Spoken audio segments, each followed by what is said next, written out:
Hello everyone, today we are going to look into English Checkpoint Seminar 2020, and as you can see on the screen, we are going to cover on paper 1 as well as paper 2. So this is 111101, that's the code for your paper 1 English First Language, and 111102, that's the code for your paper 2 English First Language, right?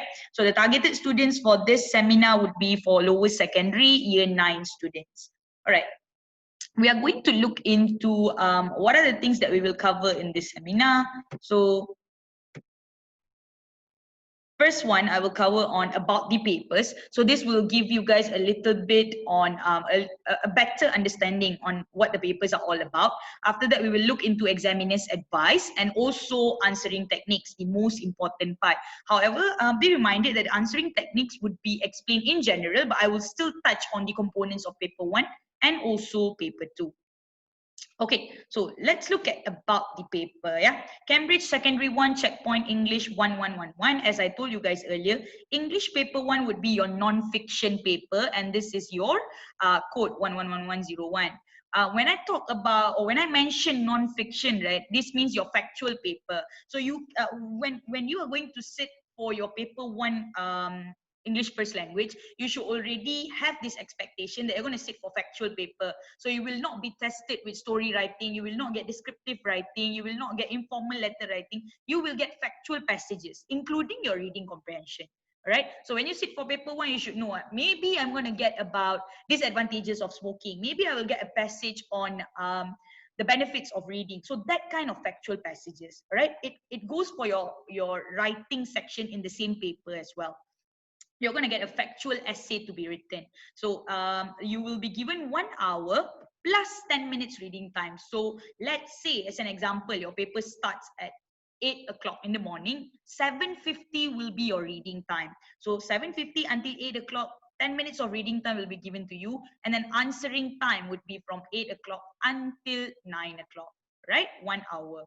So the same thing for paper 2, but then for English First Language paper 2, right, it will be a fiction paper. So 111102, as I told you guys earlier, if it's fiction paper, it will be something, you will be tested with narrative writing, which is story writing, also descriptive writing, something that is not factual, right? So again, 1 hour plus 10 minutes reading time. This is when the same thing, if let's say your paper starts at 9 o'clock, right? So maybe 8:50 until 9 o'clock, that 10 minutes reading time will be given to you, and then 9 until 10 will be your answering time. Okay, that's a little bit on the paper. Now, moving in detail about the paper, right? We will start with paper 1, non-fiction. So you will get 2 sets of papers on your table. Yeah, one will be your reading insert. We call it as insert. There will be 2 texts, text A and also text B. This will be short reading passages. You don't be afraid. You don't think that, oh, I'm going to get a very long passage. I will not have enough time to read. Don't worry. It's going to be short reading passages because they're giving you 2 texts. All right. However, in this reading insert, you will see that there will be no questions. It will only be reading passages. Okay. So in that 10 minutes, this is what you will spend time on. All right. You will spend time to read. You will spend time to understand the reading insert. So during the answering time, right, that 1 hour, then you will start to look at your question paper. So in the question paper, there will be section A and also section B. So section A will be reading section. This is based on the insert, based on your reading passages that you have read earlier. Also section B, which is writing. Okay. Section A, under the reading comprehension questions, you can expect questions like word meaning, direct questions, opinion-based questions, inferential-based questions. You can expect questions like this. There will also be incorporated grammar questions given to you, right? Such as identify parts of speech, what are the figurative language that you can find. Things like this will be asked. And also there will be summary writing under section A for paper 1. Okay, when we move on to section B for paper 1, the writing questions, you will get questions like article writing, write a review, write a report, maybe argumentative essay, letters. These are all, if you would see the screen now, okay, the writing question itself shows that it's a paper 1 component. when you look at the writing questions itself, you know, when you are supposed to write article, when you're supposed to write report, when you're supposed to write letters, like formal letters, basically, you definitely, there is no room for story writing or descriptive writing anymore here, because this is solely focusing on factual essays. Yeah, so automatically for section A, the reading comprehension, the reading passages under reading comprehension part, which is section A, you will get factual passages as well. Okay, so here you will be covering 3 things in one paper. One is reading comprehension questions, one is summary writing, one is writing question. Moving on. Now we will look at paper 2. For paper 2, again the same thing. You will get 2 sets of papers on your table. One is again reading insert. This time it will be one text, which is a long reading passage. Okay, as compared to paper 1, there will be 2 reading passages. However, it's short reading passages. Okay, but this time for paper 2, it's one long reading passage. Right? So again, for that 10 minutes reading time, you will focus on understanding and reading the passage in the reading insert itself. And then for the question paper, it's the same as paper 1. You will have section A and also section B. Section A would be reading comprehension based on the reading passage that you have in your reading insert, and section B would be writing. So under section A, reading comprehension questions, you will get questions like word meaning, direct questions, opinion-based questions. You will also get questions, inferential-based questions. Okay, incorporated grammar questions would still be there. Identify parts of speech, figurative language, and etc. However, you may notice here that under paper 2 for checkpoint, right, you will not get summary writing. Summary writing will be questioned in your paper 1 based on your factual passage. Okay, that's the only thing that is different than paper 1, aside from factual and non-factual. Okay, and as you can see on the screen, section B, writing question, this is where you get the descriptive writing, narrative writing. You can even get informal letter writing. But informal letter writing, it will also incorporate descriptive and also narrative element. Okay, so this is a little bit on about the papers. All right, so we need to be very clear now that if I'm going to sit for checkpoint, I will have to sit for 2 papers for English first language. My paper 1 is going to be factual paper. I'm going to get factual passages, reading comprehension. I will have to sit for summary writing as well, and I will have to write an essay, which is a factual essay. And when I sit for paper 2, it will be fiction based, whereby I'm going to get maybe story writing, maybe a description, and maybe I have to write an informal letter. Even the reading passages would cover on that component. Okay, now we are going to look at examiner's advice a little bit, that you can what you call this, understand on examiner's advice and then try to implement, right, in your exam. Okay, first thing first, learners must remember to read the questions very carefully and include all the required elements. Often, learners miss the requirement of a question, such as one word, one phrase, or adjectives, or 50 words, and so on. So the first part here, what the examiner is emphasizing on is, the checkpoint examiner, right? What they're emphasizing on is, we sometimes miss out what the question is asking. When they only ask for one word, we tend to give one phrase. When they only ask for one phrase, we tend to give one whole sentence. When they ask for adjectives, we give them adverbs. When they ask to explain in 50 words, we go and write in 100 words. So these are something that will affect your marks, right?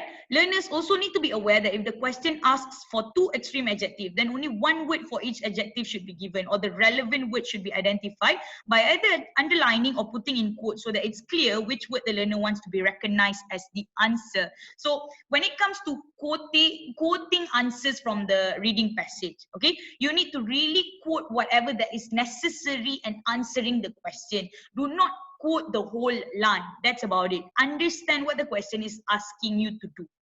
Okay?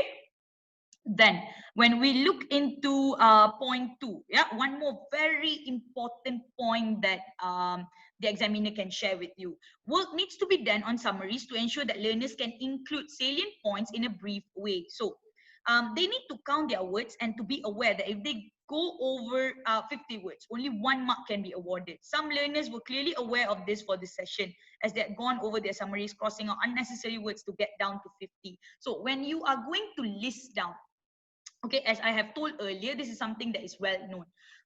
When you are going to list down your points, all right, you are going to write a summary for 50 words. When you do not list down, let's say the question for English First Language, paper 1, 2020, this time there is no listing down. You straight write your summary for 80 to 100 words. Okay, so then it's 80 to 100. But when you list down, the summary is going to be for 50 words because you have done half of the work by listing them down. So read carefully. Are you going to write it for 50 words? Are you going to write it for 80 to 100 words? Which one is which? Okay, and one more. When you read the passage, everything will seem important. Everything will look very important to you. You feel like, I want to include this. I would like to include that as well. But always remember, there are certain things to be included in summary writing. I will elaborate on that in answering techniques later.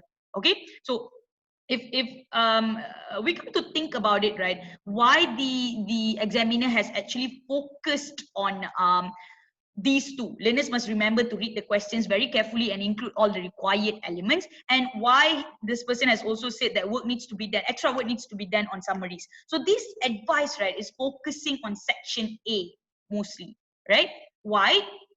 Because section A is the easiest one to score. We have already given you reading passage. We have already given you questions which are direct questions, even if it's inferential question, everything is based on that reading insert that we have given you. So there's nothing much that you need to work on your own. Even summary writing is basically to shorten or condense whatever that the information that is given in the reading passage itself. So it's very easy to score for section A actually.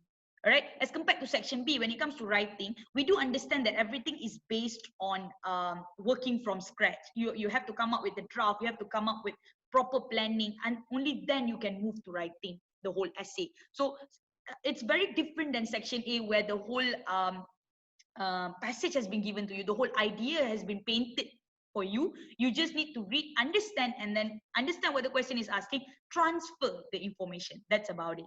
Okay, so with that mindset that section A is all about transferring the information from the reading passage to the answer sheet or the space given in your question paper, you will find it a bit easy to score. Okay, now moving on to answering techniques. Answering techniques here, since we have paper 1 and also paper 2, on the screen later you will see general remarks that I have listed down for you in terms of answering techniques, but I will try to go I will try to give you examples for both of the papers when we look at the techniques listed down. Okay, so answering techniques, as you can see, I will go through this first very quickly. After that, we will look into paper 1 and paper 2. Okay, so of course, as we know, for paper 1 and also paper 2, there are 3 things overall: reading comprehension, summary writing, and also writing. Okay, however, what's on the screen now is something that is general. Let's just look at it very quickly first. Obviously, under reading comprehension, we will look into understand the requirement of the questions, understand the implicit and explicit ideas, pay attention to the singular or plural use of verb. For example, state the reason or state the reasons, and use your own words to explain phrases from the text if you are instructed to do so. So how do we do this for paper 1 and also paper 2? When we talk about understand the requirement of the questions, here what we are trying to say is, if let's say for paper 1, the question is asking you to list down on the disadvantages. Okay, they are just asking you to list down. They did not ask you to elaborate further. So you need to really know what the question is asking you to do, specifically asking you to do. Are they asking you to list down? Are they asking you to state? Are they asking you to explain? What is it that they're asking you to do? Same goes for paper 2. Is the question asking you about what are the characteristics of the main character? Or the question is asking you about setting. What is it that they're asking you? Right? So these are 2 different components, but I'm highlighting to you the requirement of the questions for the 2 different components here. Okay, so that's very important technique. Then understand the implicit and explicit ideas. This goes back to, is it a direct question or is it an inferential question? Is it something that is stated directly in the passage, which we can just lift, rephrase, and write it back? Or it's something that requires us to think, what is it actually? Okay. For pay attention to the singular or plural use of verb. This is also something that most of the candidates tend to not see actually. Sometimes, let's say, this applies to paper 1 and paper 2. Let's say, state the reason of your opinion. We are only asking for one reason. State the reasons for your opinion or state the reasons for your answer. Okay, we are asking for, of course, more than one. So this is something that is very important for you to pay attention to when you read the question itself. Wrong interpretation of question leads to wrong answer provided. Okay, and last one, under reading comprehension, use your own words to explain phrases from the text if you are instructed to do so. Usually in paper one, this is a very famous question in paper one, yeah, very famous question. We tend to ask you, explain in your own words on paragraph 3. Let's see, what is the main idea of paragraph 2? Explain in your own words. So when you tend to lift from the passage and write it down, means basically copying and pasting whatever that's there in the reading insert and then writing it down again. When the question has specifically asked you to explain in your own words, you will not be awarded any marks. All right, there's no point after that thinking, how come I did not get marks for this? Why I did not get marks for that? When I have answered, yeah, but the key point or the key word in the question there is explain in your own words, which you did not do. So that's how we tend to lose marks. Okay, so that's a little bit on reading comprehension for answering techniques. Always remember, understand the requirement of the question. Understanding what the question wants leads to looking for the correct answer. Okay, understand the implicit and explicit idea. Am I looking for answers which are directly stated in the passage, or I'm looking for answers which are not directly stated, but I need to think a little bit to relate on all the information provided in the passage. Pay attention to the singular plural use of verb. This is in the question. The question is asking you for reason or reasons, activity or activities, event or events. It makes a lot of difference in terms of answering. Okay, also use your own words to explain phrases from the text if you are instructed to do so. Be very careful whenever you see explain in your own words question. Okay, so that's a little bit on reading comprehension for 111101 and 111102.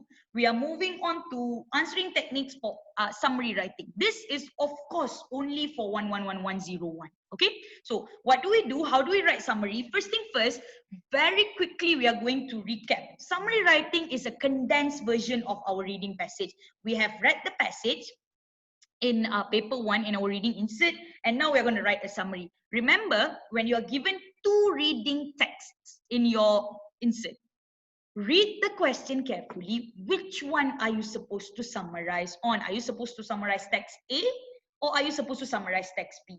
When you summarize the wrong text, you will get 0 mark. Read twice, read thrice. Are you supposed to summarize text A or text B? Okay, so the basic technique in answering summary question would be, you should only include main points. All right, as we already know at this point, summary writing is going to contribute 5 marks to the overall paper.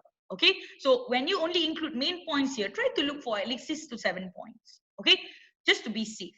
Then paraphrase without changing the original meaning of the passage. When we say paraphrase, when we say rephrase, when we say reword the whole thing, we don't mean change the meaning. We mean only replace certain words. Change maybe from active voice to passive voice or passive voice to active voice. These are certain things that you can use to rephrase the whole thing. Okay, and do not include your own points or opinion or statement. We are summarizing. The keyword here is reading, understanding, summarizing. We are not trying to write an essay. We are not trying to what do you call this? We are not trying to write from scratch here. We are not trying to provide any opinion of ours or making any statement that we believe is true or not. Okay, if it's not given in the passage, do not write it down. Right? So that's a little bit on summary writing.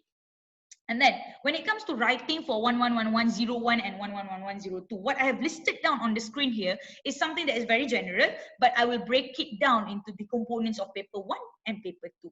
Okay, understand the requirement of the question. Again, when it comes to paper 1 and paper 2, right? Understand the requirement of the question is very important. What the question is asking you to do. Understand that essay is written for exam purpose. Very important. Okay, I'll break it down in a while. Write according to the required format. Also stick to the word limit. All 4 important points. Now, coming back to point 1, understand the requirement of the question. Is the question asking you to write about, let's say this is in paper 1, write an article about the recent debate competition which has taken place in your school. Okay, so they are asking you to write an article about debate competition. When you go and write about debate competition, but your focus is more on how people are selling things, it's already wrong.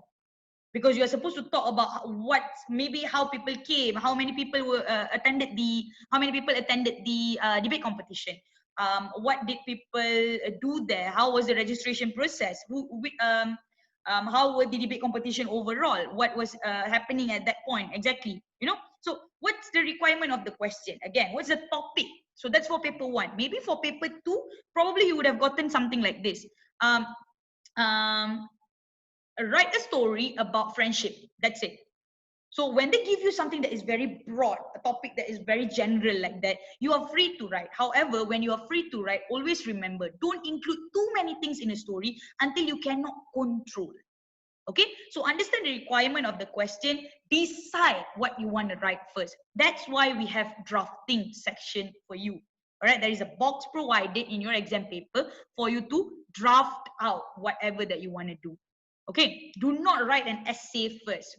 Obviously, some of you would tend to ask me, Miss, if I don't have time, can I write the whole essay and then I move to the draft? My suggestion would be always try to spend at least 5 to 10 minutes for your drafting. Okay, drafting helps a lot. Whatever that you tend to draft, it's going to help you in doing your essay. If you write essay and then do the draft, it no longer serves its purpose, which is planning. Okay, understand that the essay is written for exam purpose. I'm going to relate this to stick to word limit. Why? Because some of you guys write essays for 1,000 words when the word limit is between 300 to 350 words. So we are writing for exam purpose. We are not writing for our novel to be published. We are not writing for someone of, let's say, on Facebook. We're not writing to be for our work to be published on Facebook. We are not writing for someone on social media to read it. We are writing for exam. Okay, and this goes especially for paper 1, when you're writing an article, when you're writing a report, when you're writing a review. All this, right, is for exam purpose. So make sure when it's for exam purpose, you stick to the word limit, and also you have a proper structure. Do not leave the whole thing hanging, right? Let's say as an example, narrative writing. You must have a conflict and you must solve the conflict towards the end, correct? Some of you might want to leave the whole thing hanging like a cliffhanger. There's no solution to it. But remember, maybe that's nice for what do you call this, writing a novel or writing something that is of 1,000 words, but then towards the end there's no answer. But when we write for exam, we would want all the conflicts that you have introduced are solved in a creative manner towards the end. Okay, and write according to the required format. Very important. If format here would mean specifically, if you write for paper 1, if they ask for a report, there's a specific format to it. Okay, if you are supposed to write a formal letter, there is a specific format to it. Same goes for paper 2. If you're supposed to write on narrative writing, you're supposed to have a conflict, you're supposed to have a solution for it. Okay, you're supposed to have characters. If you're writing description, which is descriptive writing, you're supposed to have all these descriptive elements in your essay. So when they say write according to the required format, right, when certain elements of that particular essay is not there, you are going to lose mark, all right, for that. So the stick to the word limit part I have already mentioned to you. So it's going to be between 300 to 350 words, all right? So basically around 6 to 8 paragraphs should be just nice. Okay, so I have covered a little bit on what you call this, tips, and also examiner's advice, and a little bit on what is all this checkpoint for English first language 111101 and 111102. I would wish all the checkpoint candidates all the best for the English first language checkpoint exam. Do your best, and once you already know and you have already implemented whatever the techniques and skills that your teacher have already highlighted to you, it should not be a problem. What's the most important point now for you should be to be confident and just do whatever you can. All right, thank you, and I wish everyone all the best. Bye.